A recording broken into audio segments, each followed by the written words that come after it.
बयानिया ये बनाया जा रहा है कि पाकिस्तान तहरीके इंसाफ को उसी तरह कर दिया जाएगा जैसे एमक्यूएम को कर दिया गया था। यानी एक एमक्यूएम पाकिस्तान बना दी गई, एक एमक्यूएम हकीकी मौजूद है, वो एमक्यूएम अल्ताफ हुसैन की है, अल्ताफ हुसैन कहीं भी मौजूद नहीं है और एमक्यूएम पाकिस्तान जनाब काम कर रही है और उसके अंदर जो बंदे हैं, ये इस तरह का फार्मूला पाकिस्तान तहरीके इंसाफ के साथ किया जाएगा।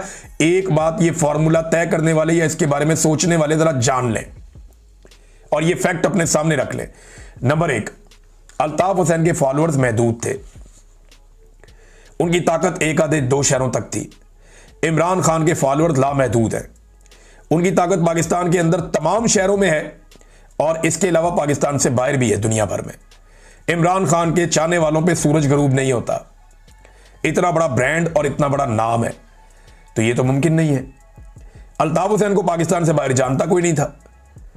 देखिए ना, सच्ची बात तो यही है ना, अल्ताफ हुसैन साहब को क्या जानते थे बाहर लोग? दो शहरों के अंदर से ज्यादा वो आगे बढ़ नहीं पाए थे कभी। तो एमक्यूएम तो बहुत छोटी सी थी, पीटीआई बहुत बड़ी है, कौमी सतह की बहुत बड़ी पॉलिटिकल पार्टी है और इसके फॉलोअर्स लामहदूद है, बहुत बड़ी तादाद पे। फिर जो एमक्यूएम थी वो एक जबर और अंडरवर्ल्ड टाइप का एक सिस्टम उनका चलता था। उसके अंदर एक इकोनॉमी भी, एक क्रिमिनल इकोनॉमी भी थी उसके अंदर, जिसके ऊपर बड़ी उंगलियां भी उठती रही। सारे लोग खुद ही मानते हैं, अब तो एमक्यूएम के लोग ही मानते हैं कि एक क्रिमिनल एक इकोनॉमी थी और सेक्टर कमांडर का एक सिलसिला चलता था। वहां पे एक बड़ी कमांड होती थी, कंट्रोल होता था, पैरेलल दो अलग अलग निजाम चल रहे थे। तो वो एक अलग तरीके से कंट्रोल्ड पॉलिटिकल पार्टी थी। ये अनकंट्रोल्ड है, यहां आम आदमी है बहुत बड़ी तादाद में, तो वो बहुत बड़ा फर्क है। यहां एक क्लियरिटी है इन मामलात में। दूसरा, अल्ताफ हुसैन जो लीडर है पाकिस्तान एमक्यूएम के एक लीडर थे, वो पाकिस्तान से बाहर थे, बड़े लंबे अरसे थे और वो पाकिस्तान से बाहर गए थे अपनी जान के खतरे की वजह से कि मुझे मार देंगी एजेंसियां या मुझे गिरफ्तार करके या मुझे लापता कर दिया जाएगा। तो अल्ताफ हुसैन पाकिस्तान से बाहर चले गए, बरतानिया पहुंच गए।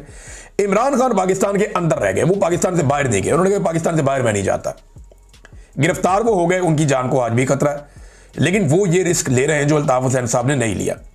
फिर एमक्यूएम जब कराची से इलेक्शन जीतती थी तो वो एक सिस्टमैटिक तरीके से इलेक्शन लड़ते थे। वो सबको पता है वो कैसे इलेक्शन होता था, वो कैसे वोटिंग होती थी, किस तरीके से सिस्टमैटिक तरीके से वो आते थे। पाकिस्तान तहरीके इंसाफ जिस तरीके से आई और जैसे उन्होंने फस्तागियत के खिलाफ भी वोट ले लिया और इतने बड़े पैमाने पर ले लिया, ये तो किसी को इम्कान भी नहीं था। तो बड़ा फर्क है एमक्यूएम के खिलाफ ऑपरेशन में और पाकिस्तान तहरीके इंसाफ के खिलाफ ऑपरेशन में, बड़ा फर्क है।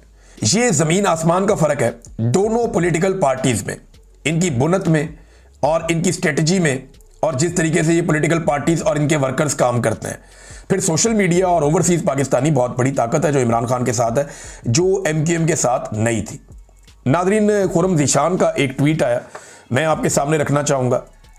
यानी जिसके घर पे गोलियां चल जाएं और वो मौजूद ना हो और इस तरह का वाकया एक हो जाए, एक मुलाजिम जख्मी भी हो गया, 20-25 लोग डालों के अंदर बैठ के आ गए, तो उस आदमी का हौसला देखें। वो अब स्टेटमेंट देखिए, हद क्या होगी, मौत कबूल है, 1000 बार कबूल है, कुत्तों की तरह जीने से शेरों की तरह मर जाना कबूल है, ये खुर्रम ज़ीशान ने कहा। तो ये उनका स्टेटमेंट है। फिर वज़ीर आला भी उनके घर गए, उनसे जाकर मुलाकात की, उनसे जाकर इजहार यकजहती किया। ये बड़ा पॉजिटिव जेस्चर है। ये बंदे पकड़े जाने चाहिए, कम से कम पता तो चले कौन लोग हैं जो दंदनाते हुए आते हैं पेशावर के अंदर और आकर एक सेनेटर के घर के ऊपर फायरिंग कर चले जाते हैं। अब फैसल वाडा धमकियों पे धमकियां कि जनाब ये सेनेटर नहीं रहेगा, वो एमएनए नहीं रहेगा, उसको ये कर देंगे, उसको ये कर देंगे, और एस्टेब्लिशमेंट उनको बताती है और वो आकर आगे बताते हैं। चले एक खबर हम भी दे देते हैं वाडा साहब को कि वो ये याद रखें कि ये जुल्म का निज़ाम, ये जबर का निज़ाम चलना नहीं है, एक दिन ये ख़त्म हो जाएगा और फिर आपके जो आका हैं, आपके जो मालिकान हैं, वो आपको तब्दील करने पड़ेंगे। तो उसके लिए ज़हनी तौर पे अपने आप को आप तैयार रखें। नाज़रीन, बिलावल ने एक स्टेटमेंट दिया।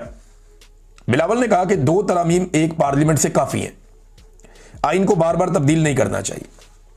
और उसने ये भी कहा बिलावल ने कि अवाम के वोट मिलेंगे तो मैं वज़ीर आज़म बन जाऊँगा। नहीं जी, आपके वालिद अभी सदर बने, अवाम के वोटों से नहीं बने। आपकी बहन को जो एमएनए बनाया गया, तमाम उम्मीदवारों को बिठा के ज़बरदस्ती पकड़ के ज़बरदस्ती करके बिला मुकाबला बनाया गया। आपको जिस तरह एमएनए बनाया गया आप भी जानते हैं, जिस तरीके से आपके बेशतर लोग फॉर्म 47 पर जीत कर आए ये भी आप अच्छी तरह जानते हैं। तो बिलावल साहब, अवाम के वोट का आप नाम ना लें, क्योंकि अवाम ने आपको इस अंदाज में वोट कभी नहीं देना। अब पाकिस्तान पीपल्स पार्टी को जरदारियों ने दफन कर दिया। जो भुट्टो खानदान ने कुर्बानियां दे देकर एक पॉलिटिकल पार्टी बनाई थी, उठाई थी, जरदारियों ने इस पॉलिटिकल पार्टी को दफन कर दिया। अब अवाम के वोट से तो वजीर आजम नहीं बनते, हाँ उस तरीके से बन सकते हैं जो तरीका आप लोगों ने इख्तियार किया हुआ है, और ना की गुंजाइश नहीं है। बिलावल साहब, आपने डंडे वाली जमहूरियत कहा था और आपने ब्रूट मेजॉरिटी का लफ्ज इस्तेमाल किया था और जबरदस्ती 26वीं और 27वीं आईनी तरमीम करवाई है। आप 28वीं आईनी तरमीम भी करवाएंगे अगर आप लोगों के आका की तरफ से हुक्म आ गया तो।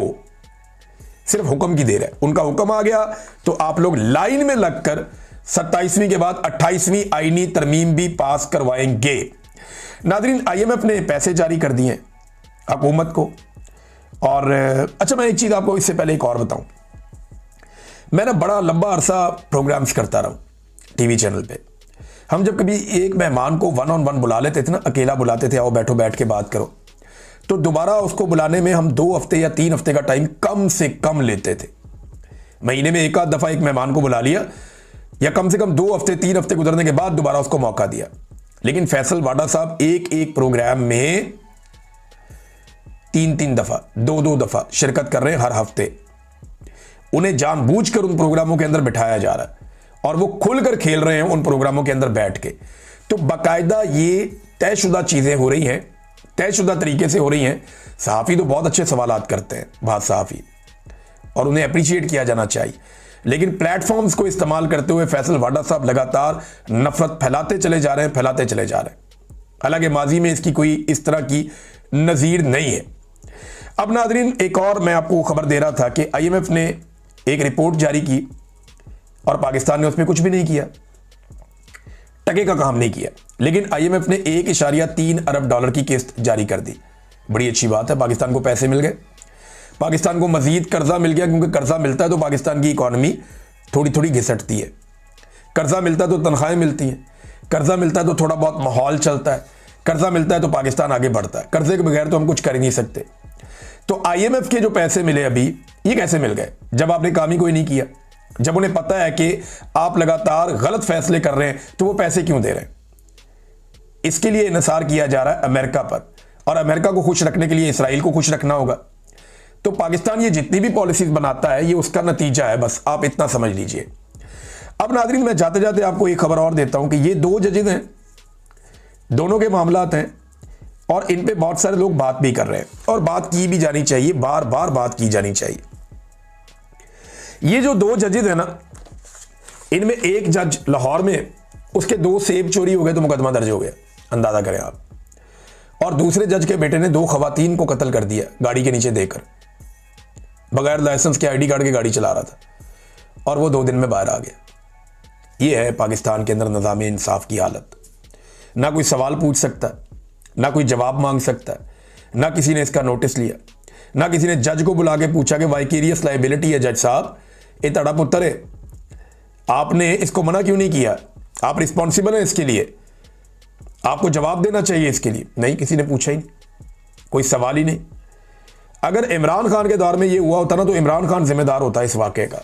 इन सारों ने कहना था इमरान खान का गिरबान पकड़ लो जाके, जज के बेटे ने हरकत कर दी, पकड़ो इमरान खान का गिरबान पकड़ो। लेकिन आज उस जज से भी कोई सवाल करने को तैयार नहीं है। यह है पाकिस्तान में दोहरा निज़ाम इंसाफ। अब ये जज पाकिस्तानियों को क्या इंसाफ देगा, क्या इंसाफ देगा? जिसने अपने बेटे के लिए ये सारा कुछ कर दिया, वो क्या इंसाफ देगा? ये दुनिया के अंदर आप कहीं ले जाए केस, किसी भी दुनिया के जज के सामने रख दें कि एक 9 उम्र बच्चे ने इतनी बड़ी गाड़ी लेके, वो गाड़ी की नंबर प्लेट का भी पता चल रहा है वो ठीक नहीं थी, वो ले जाके उसने 2 लड़कियों में मारी, दोनों मौके पे मर गई, और वो जज का बेटा था, 4 दिन का रिमांड सुलह और बाहर। कोई जुर्म ही नहीं बनता इसके अलावा, कुछ किया ही नहीं गया इसके अलावा। अब तक के लिए इतना ही। अपना ख्याल रखिएगा, अपने चैनल का भी। अल्लाह हाफ़िज़।